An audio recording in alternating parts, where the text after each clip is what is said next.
أعوذ بالله من الشيطان الرجيم.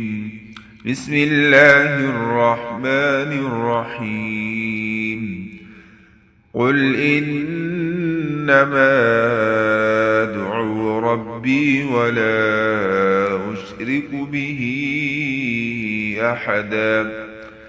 قل إني لا أملك لكم ضرا ولا رشدا. قل إني لن يجيرني من الله أحد ولن تجد من دونه ملتحدا إلا بلاغا من الله ورسالاته.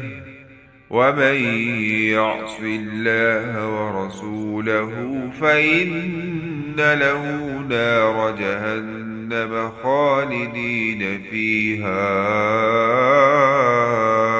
أبدا حتى إذا رأوا ما يوعدون فسيعلمون من أضعف ناصرا وأقل عددا. قل إن ندري أقريب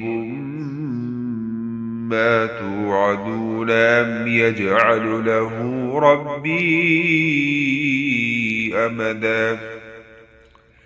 عالم الغيب فلا يظهر على غيبه أحدا إلا من ارتضى من رسول فإنه يسلك من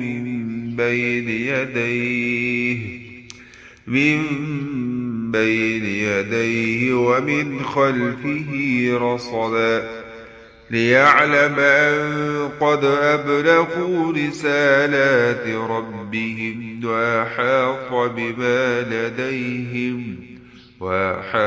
بما لديهم وأحصى كل شيء عددا. صدق الله العظيم.